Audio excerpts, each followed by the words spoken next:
Hey everybody, welcome to Character Modeling. That's right, welcome to Character Modeling. We're at the last 3 weeks, starting with week 9.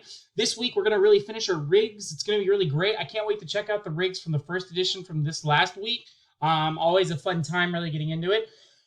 And really taking a look at skinning and how skinning works, how you kind of take a look and really get into skinning, how it works and affects with everything, and also really make it wonderful and specific to where it attaches to your model and makes everything really work well in those aspects. So yeah, let's get into it. Let's take a look at our assignments this week and go from there. So happy holidays. Hope everybody's enjoying their Memorial Day.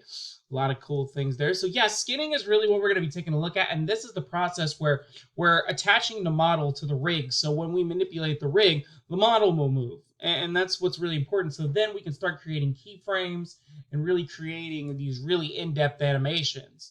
So overall, skinning, just what is it? So it's the next step after rigging. It's the process of attaching the mesh of a 3D model to the virtual skeleton or the rig, so that then we move the rig of the character to the skin and the character will move. So, and this allows to create quality animation. This happens by selecting vertices or a range of vertices and providing them with a set of instructions based upon the skinning coordinates to where the bones will follow and how closely those bones should follow. And as you move your rig, your character model should move as well.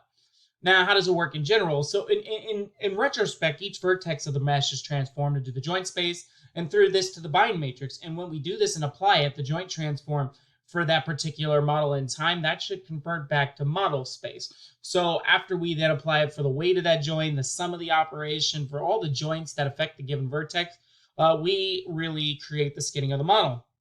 Skinning doesn't care about the preservation of the volume. It only interpolates the new vertex position. So it only takes the positions on. It doesn't care how the shape should be. So if you don't do the positions correctly, then the coordinates correctly, then it can really cause some problems for your volume, especially when you're trying to like make a turn or make a break. It could cause a break in the model, and that's something to keep in mind. But for example, that means if you bend a shoulder too much, the area could create a bulge and create a really like massive like bump. Or the same thing, if you twist a shoulder too much, it could create a twist or a really wrapping effect called a candy wrapper effect. And that's really something to keep in mind with.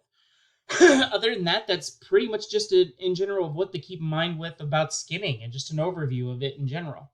So yeah, let's take a look at your assignments real quick and go from there.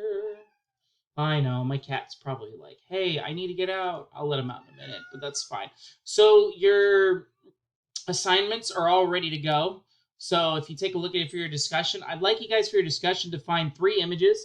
I'd like you to post an image of a person or a character that has easily understood body language, not easily body language, and I would like you to label which one you think is straightforward and which one isn't, and just give like a sentence or two as to why you think that's the reason.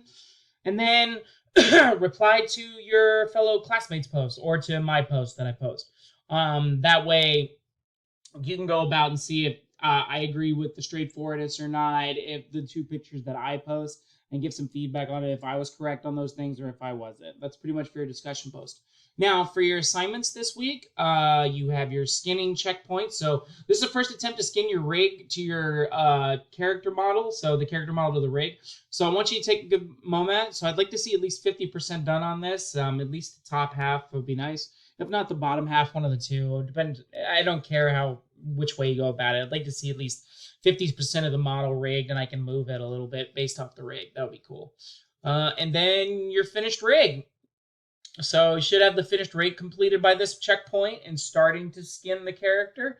So this should be completed, and then you should be starting your skinning after that point. So and moving forward. So the full rig, I'd like to see the whole skeleton, everything connected, the hierarchy, everything makes sense with everything lined up. Everything goes to work. So perfect. Cool. Other than that, that's all I got, my friends. Be safe, have fun, enjoy the holiday. Hope everyone has a great week, and I'll talk to everybody a little later. All right, be safe, have fun, enjoy. Talk to you soon. Bye-bye.